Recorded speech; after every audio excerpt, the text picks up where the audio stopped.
C'è stato un periodo della nostra vita in cui abbiamo avuto la fortuna di permanere per lunghi periodi in montagna. Fin dai nostri 20 anni non abbiamo mai smesso di frequentarla, sempre in chiavi nuove, come le diverse stagioni della nostra vita.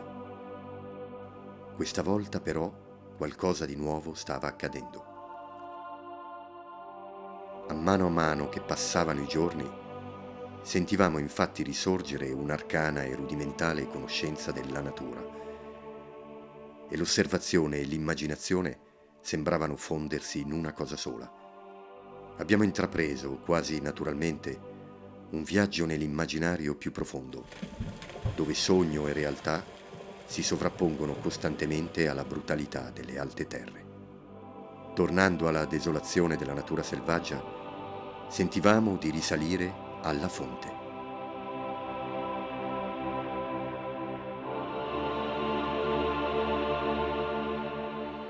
Ogni senso stava tornando alla sua nitidezza originaria e il pensiero ripercorreva la strada inversa fino alla sua radice onirica. Così potevamo intravedere strane forme, percepire le 1000 voci della montagna e ascoltare il pensiero degli animali.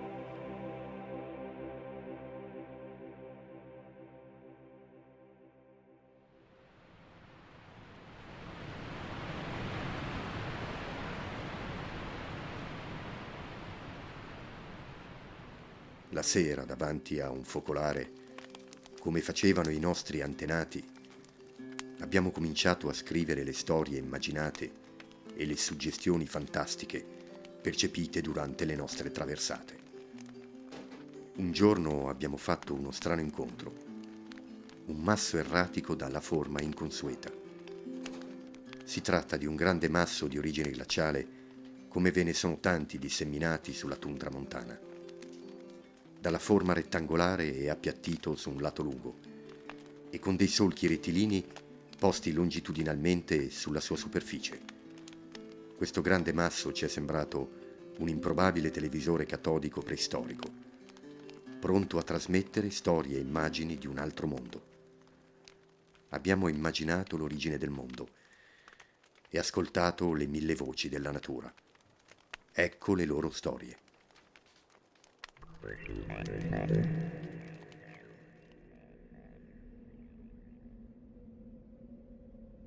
Tanto tempo fa, il mondo era un oceano primordiale.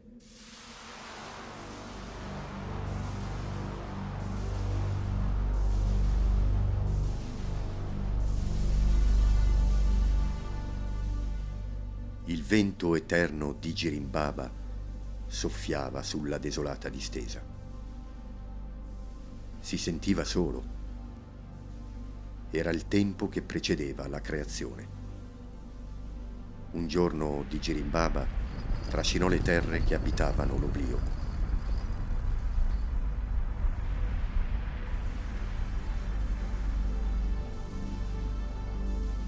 Il suo soffio poi cambiò suono, attraversando le rocce.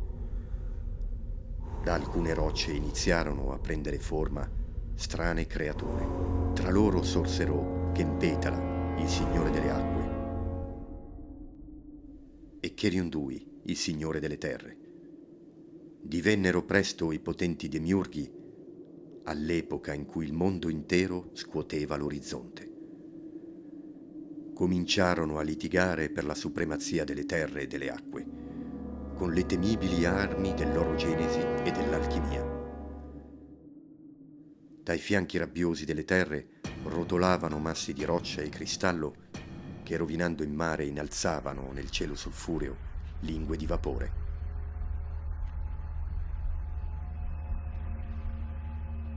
Fu in queste epiche battaglie che Keriundui generò il sole da una roccia incandescente e che impetala la luna dalla sua spuma vitale. Ebbe così inizio la creazione.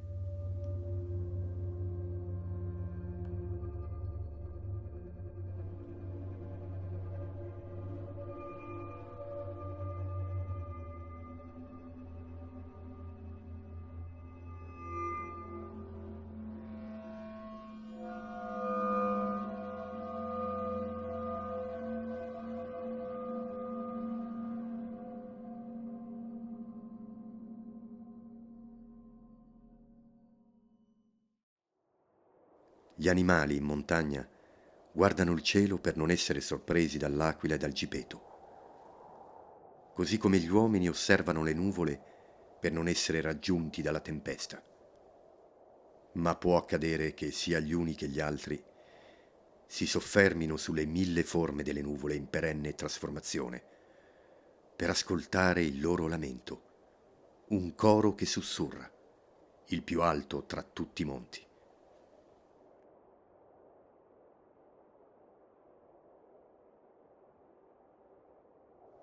Noi siamo state, siamo, diventiamo e saremo. Noi siamo ciò che volete che noi siamo. Siamo il sogno che si deforma senza riposo. Abbiamo in noi tutte le forme dell'impossibile e nessuna di esse. Viaggiamo senza spostarci, non veniamo da nessuna parte e andiamo dove è necessario. Il cambiamento perpetuo è la nostra unica ragione, parola, pensiero. Mentre viviamo, siamo già un'altra cosa e non ci è dato di abituarci, se non a ciò che saremo. Ma non siamo come i vostri sogni, guai a voi. Siamo il sogno nel sogno, quando ancora non era che sogno. Ma rinunciamo alla nostra essenza per dare forma alla vita, alla vita.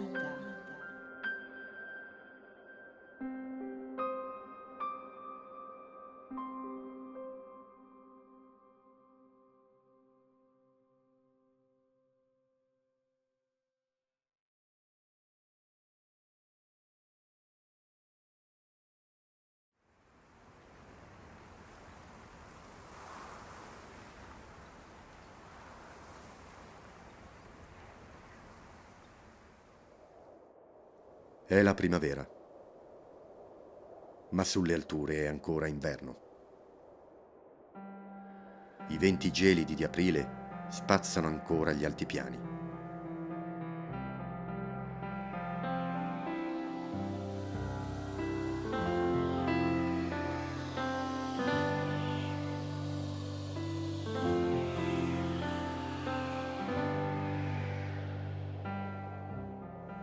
È un momento di intense trasformazioni.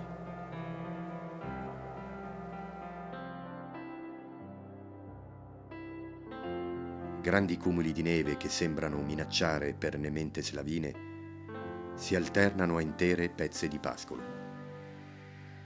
Su questo labile confine i prati scoscesi trasudano acqua da 1000 sfavillanti rivoli. Per molti animali questo passaggio può rivelarsi fatale. Non è raro infatti imbattersi in crani e ossa di animali. Una volta abbiamo trovato 2 crani che ci sembrarono quelli di 2 stambecchi.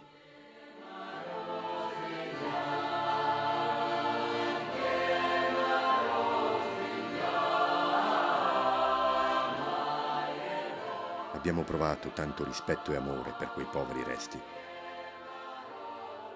L'osso delle corna è di un materiale leggero e poroso, come polistirolo intessuto di una fine trama minerale. Nessuno comunque saprà mai come siano effettivamente andate le cose. La natura ne custodirà la misteriosa escatologia per sempre. Questo segreto inviolabile non è forse l'ultimo atto di pietà che la natura ha compiuto su queste sue creature? Guardandole un'ultima volta, ci sembrava che fossero state impastate con polvere di stelle e saliva del creatore.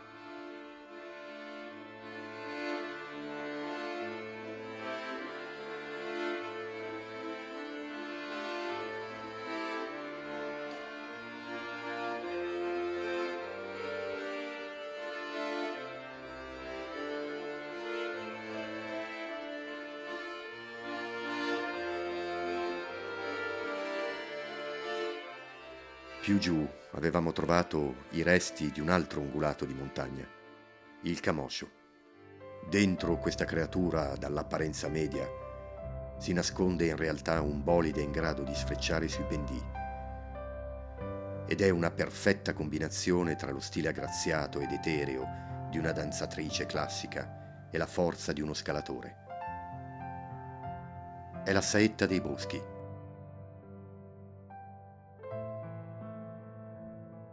Una volta li abbiamo inseguiti lungo un nevaio, attratti da quel loro strano codice tribale, pervaso dalla grazia di un'assoluta complicità.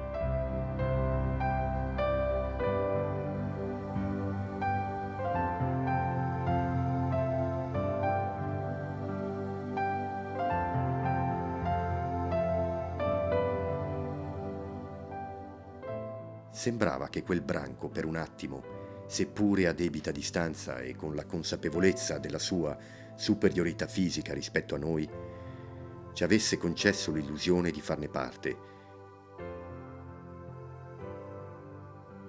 Per quei teschi decidemmo di preparare un piccolo sepolcro rupestre, ricavato sotto un masso erratico e eroso alla base a formare una piccola grotta.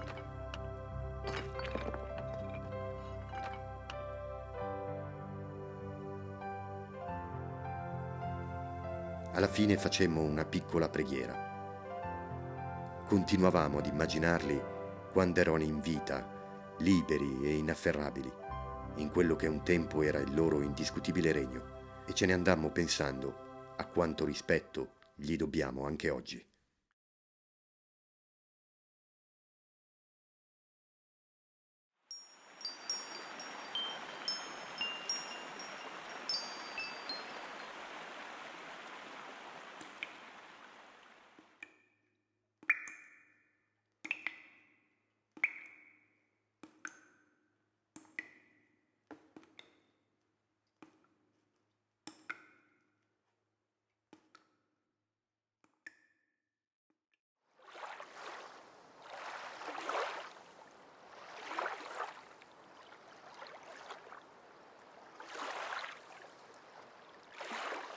Siamo le gocce d'acqua. Voi credete che questo sia l'unico viaggio, ma non è così. Abbiamo passato molto più tempo nel grembo delle nostre madri, le nubi.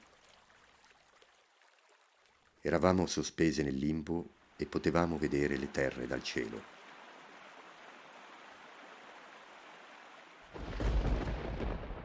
Poi le nostre madri ci hanno lanciate nel vuoto, hanno dato la loro vita per noi e noi per tutto il resto.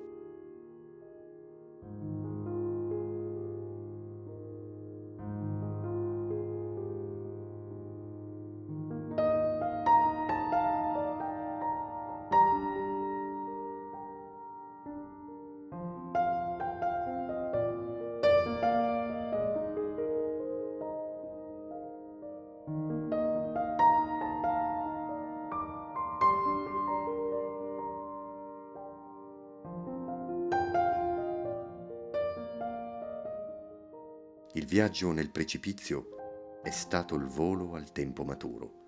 E che volo! Eccoci. Quello che vedete è il nastro sfavillante con cui noi gocce ci teniamo legate per rimanere insieme e non smarrirci.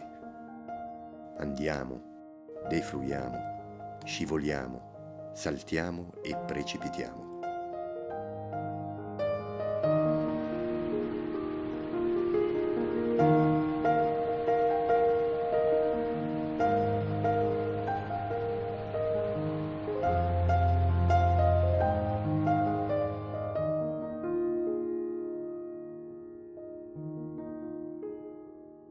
Ci porterà verso la grande distesa di miliardi di noi.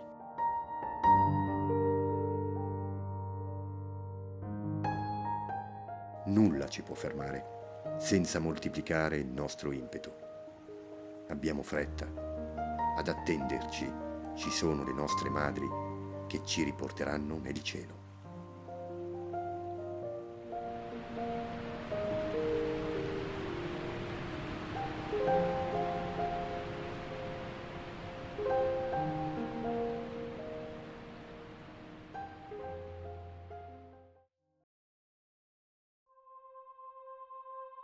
Quando abbiamo incontrato un grande pino morto, sbiancato come ossa al sole, ci sembrò per la sua figura zoomorfa il fossile osseo di un'antica creatura sconosciuta. Questa creatura, a metà strada tra un albero e un animale, ispirò la nostra prossima leggenda.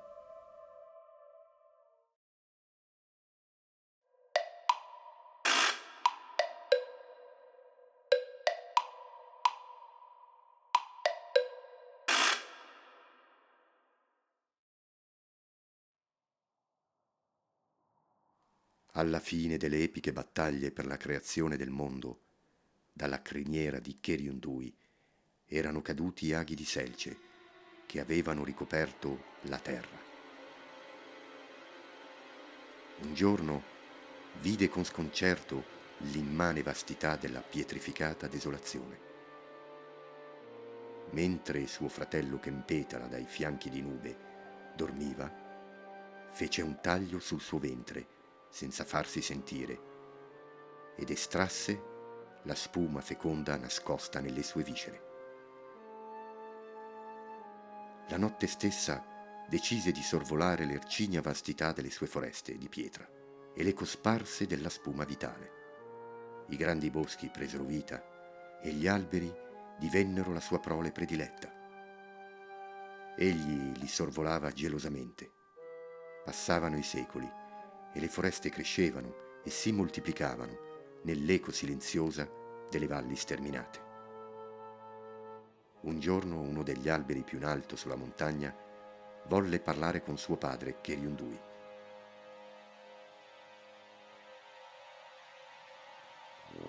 Era il maestoso pino cento, forte, robusto e così anziano d'aver vissuto la genesi della foresta.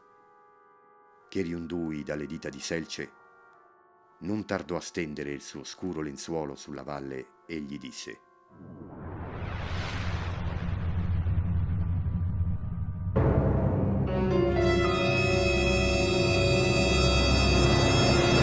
Figlio mio, ho sentito la tua implorazione e sono corso da te. Cosa tedia al tuo cuore? Il pino solenne rispose al padre: Padre mio, parlo a te che ci hai generati da epiche battaglie, a nome di molti altri tuoi figli. Molti di noi, passati innumerevoli secoli, sono stanchi di stare fermi e scorgere lo stesso orizzonte. Sì, siamo stanchi, padre. Siamo stanchi, padre. Siamo stanchi. Molti sognano di lasciare per un po' il gregge per andare a cercare l'acqua liberi. Padre, solo alcuni di noi lo vogliono. Solo alcuni di noi lo vogliono. Keriundui, dalle dita di selce, rispose paterno ma severo: Figli miei, che novità è questa che odono le mie orecchie? Io vi ho generato dalla mia sacra criniera. Siete figli delle mie battaglie. Vi ho dato la semi-immortalità e vi ho messo come re sui troni delle montagne, affinché ne siate custodi e guerrieri. Contro le tempeste che infuriano di Kempetala, vi ho dato dita possenti e corpi infrangibili per ancorarvi contro ogni forza e per bere l'acqua migliore. La vostra vista è la più superba dopo la mia. Mio padre il vento e Kempetala assieme nulla possono contro le vostre possenti gambe radicate nel mondo. Vi ho dato una vita lunga e placida. Così dunque mi ringraziate? Oh Padre, noi ti saremo sempre grati. Oh Padre, noi ti saremo sempre grati. Gli alberi più audaci lo supplicarono, dicendogli che solo alcuni di loro avrebbero voluto sperimentare quella nuova vita.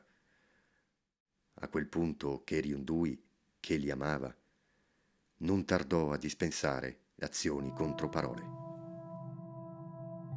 Un vento scuro passò tra i lignei titani e una massa informe in movimento cominciò a modellare strane creature. Keriundui trasformò i figli prediletti in stambecchi e mentre la filiazione procedeva, Keriundui aggiunse: Andate, figli miei, Ora siete liberi, ma che poca cosa sarà la vostra libertà se la vita sarà accorciata nella pena. La vostra vita sarà sempre in pericolo. Dovrete spostarvi per elemosinare l'acqua dal cielo che Kempetala manderà. Non avrete più dita radicate nella profondità delle mie costole. Errerete da una montagna all'altra in cerca di cibo. Non avrete più radici per sostenervi senza sforzi. Avrete il tormento delle arpie del vento e sarete sferzati da mio padre e dai suoi dardi di fuoco e di cristallo. Ma del vostro imperturbabile passato conserverete 2 rami possenti sulla testa, affinché non dimentichiate mai che da alberi siete sorti e ai loro piedi tornerete. Così ad essi porterete sempre rispetto e troverete ricovero sicuro. Non vivrete più a lungo come il gregge degli alberi. Questo è ciò che la libertà vi donerà. Gli stambecchi seguirono il proprio destino. Malgrado la sofferenza e la libertà, furono saggi. Non dimenticarono mai i loro antenati il gregge degli alberi. Ecco perché da sempre ogni anno si radunano in grandi mandrie per ricordare i loro antenati.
Ho fame, ho fame. Ho 2 piccoli da nutrire e 2 sono morti. Cosa faccio? Cosa mangio? Ah, ecco laggiù. Una di quelle strane creature che vengono qui senza cacciare nulla, né bere l'acqua del torrente. Da dove tirano fuori il mangiare? Si appostano per spiarci. Cosa vogliono da noi? Eccone uno che mi osserva. Forse ha qualcosa da mangiare.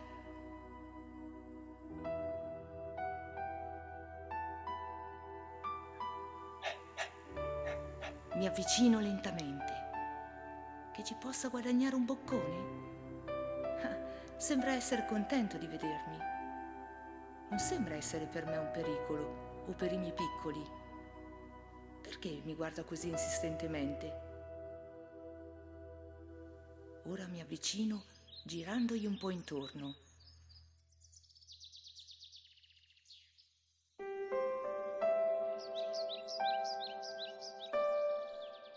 Queste creature hanno uno sguardo strano.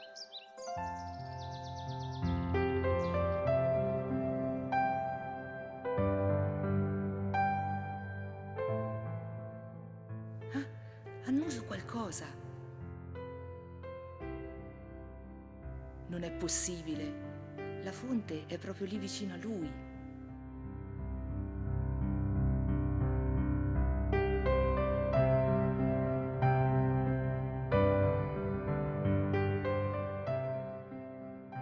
Mi avvicino.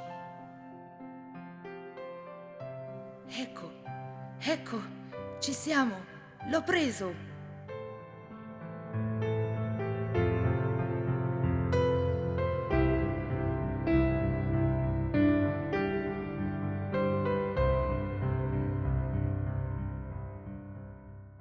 I miei piccoli potranno mangiare. Devo tornare da loro. Me ne vado, ma tengo le orecchie all'erta che non mi segua.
In alta montagna, ai confini tra taiga e tundra alpina, sembra che l'agire umano sia assoggettato alle stesse regole di rarefazione e semplificazione cui è sottoposta tutta la natura.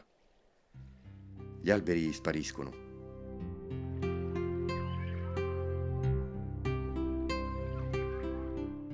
E sono sostituite dalle piante basse che compongono la profumata macchia montana.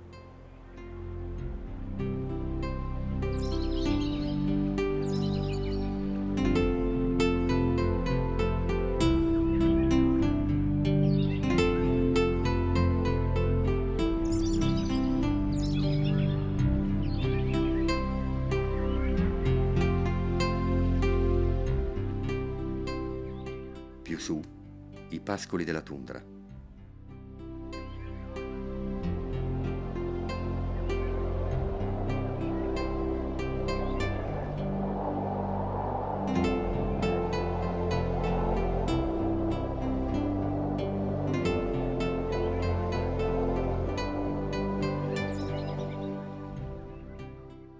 E ancora più su,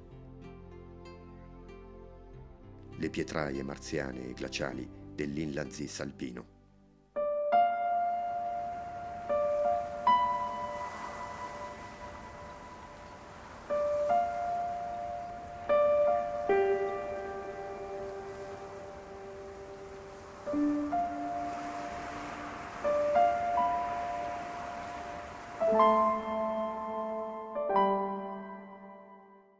L'uomo di ieri reagiva esattamente allo stesso modo.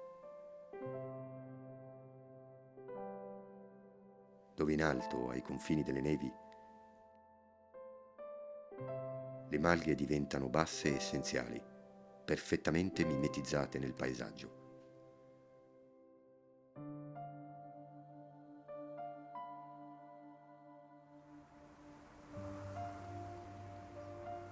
Oggi questi resti, spesso abbandonati, ci sussurrano con naturalezza di come l'antica civiltà agropastorale seguisse le ragioni e il buon senso della natura, anche nel modo di costruire e coesistere.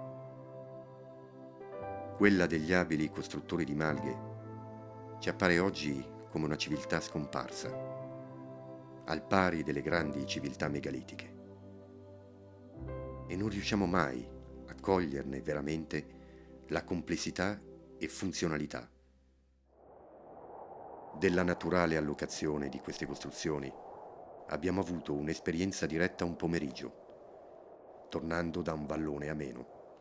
Il tempo era girato bruscamente e scure nubi temporalesche incombevano su di noi con la rapidità di un falco.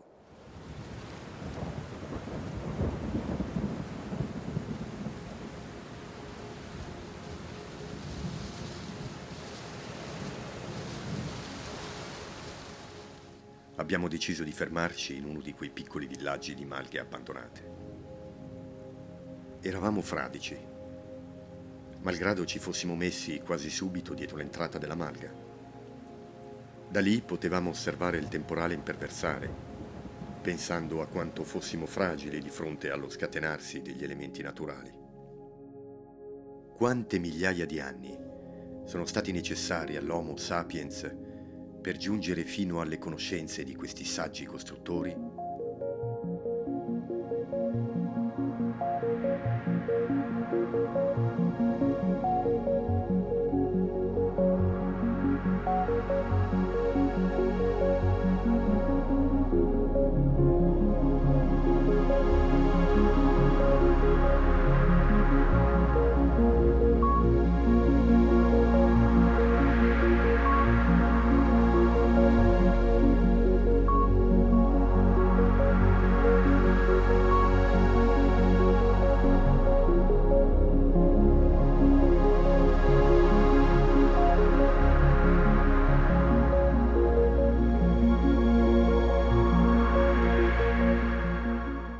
Per loro, il riparo non era solo il perimetro oltre il quale respingere la paura e l'insicurezza, ma anche il fulcro spirituale attorno cui far ruotare i riti quotidiani dell'azione e della comunione.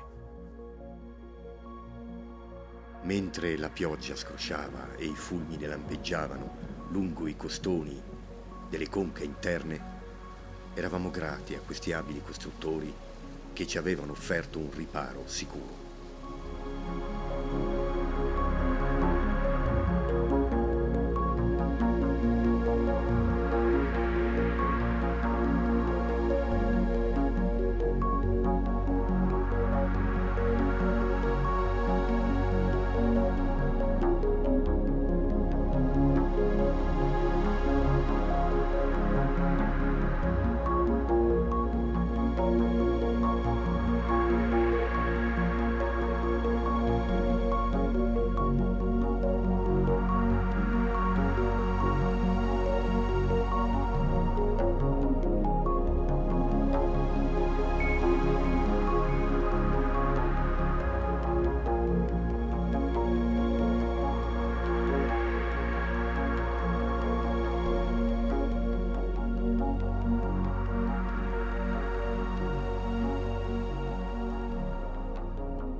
Molto tempo era passato dall'inizio della creazione.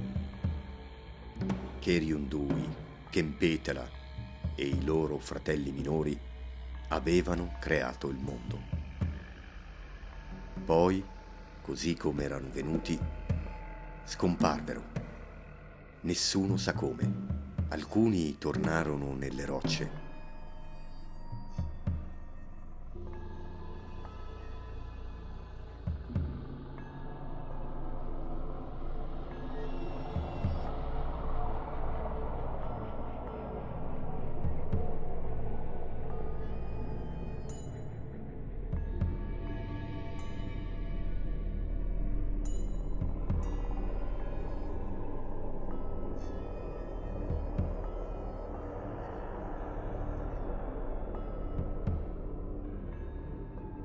Altri lasciarono i segni del loro passaggio nei burroni, nelle vallate e nei resti del grande mare primordiale.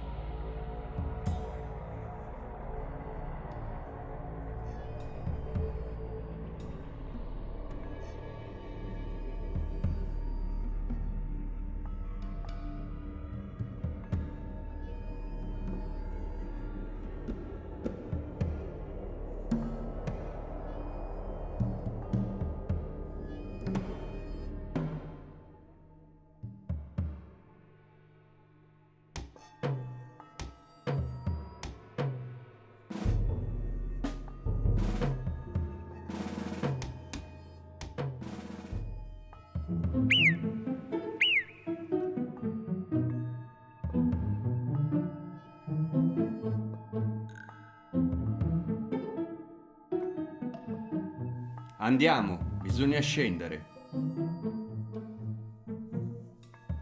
Avanti, seguitemi, giù dove abitano i selvaggi uomini.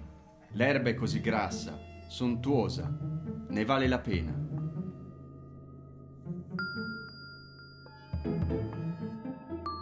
Sì, ma qui è ben più sicuro. Nessuno verrà a disturbarci. Dell'erba che calpestiamo ora, nessuno ne ha assaggiato mai il gusto prima di noi.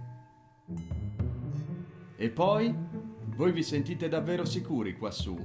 Vi piace tanto consumare i vostri zoccoli sul filo della roccia tagliente? Perdere un vostro figlio per pascolare sull'erba a strapiombo? Le frane, i burroni ricolmi di pietre roteanti? Venite, seguitemi. Laggiù l'erba è così pesante e grassa che la bruchi senza sforzi, al riparo sotto gli alberi, e strane rocce farcite di legno. I pascoli vi sono curati, estesi, dolcemente ondulati. Si sta bene in tutte le stagioni.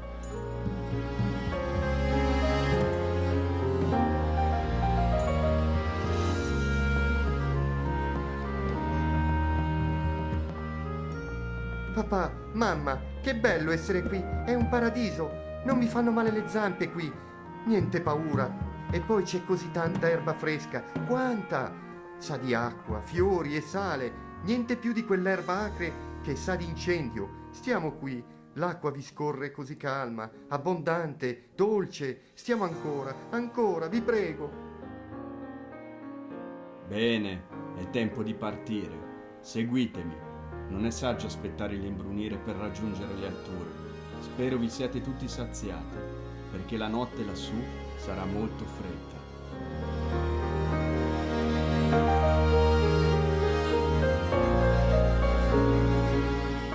Prendete coraggio, camminate in fila. Torneremo domani. Forse.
Voi uomini.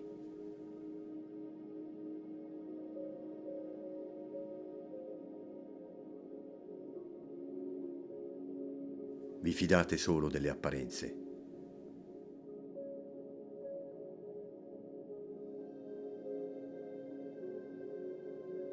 Per voi ciò che è grande lo sarà per sempre.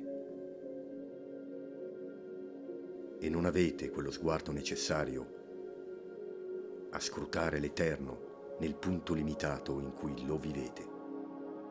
Avete inventato la grandezza dello spirito per compensare l'infinita piccolezza nella quale si dibatte la materia di cui siete fatti.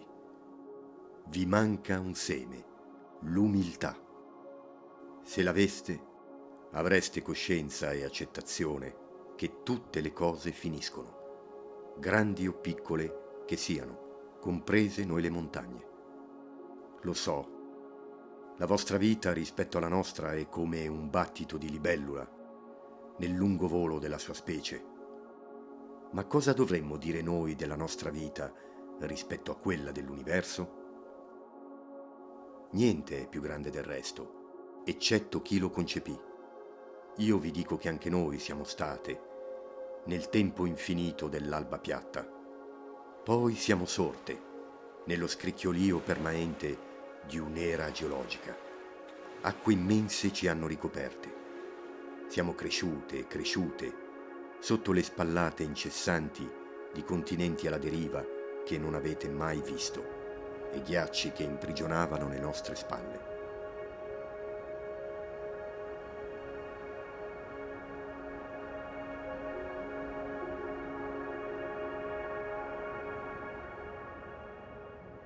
Fuochi dal cielo, silenzi interstiziali lunghi più di un'era. A tutto ciò noi abbiamo assistito. Ma no, voi non potete immaginarlo, perché pensate senza meditare. Vedete ma non guardate. Udite ma non ascoltate. Prendete ma non ringraziate. Salite, ma non ascendete.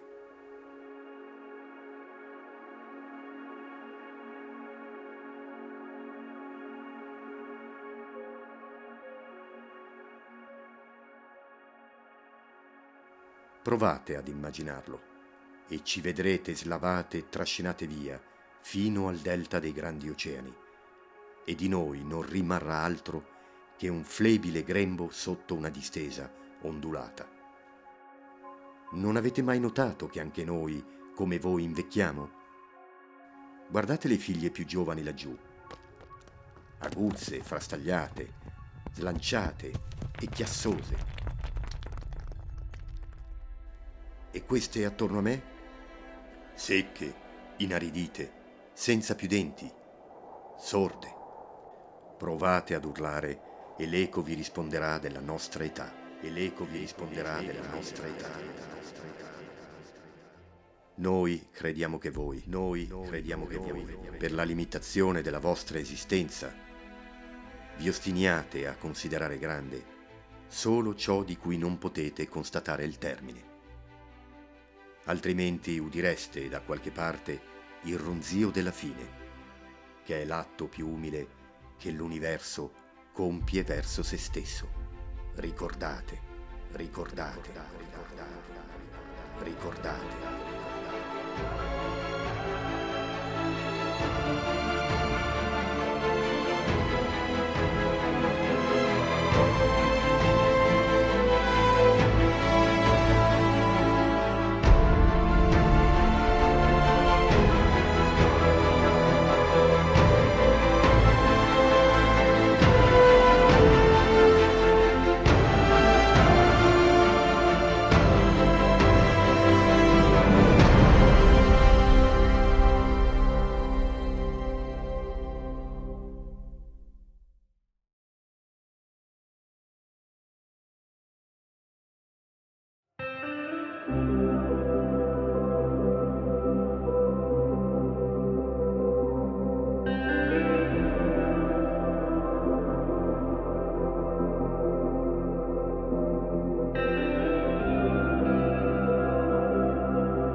Padre.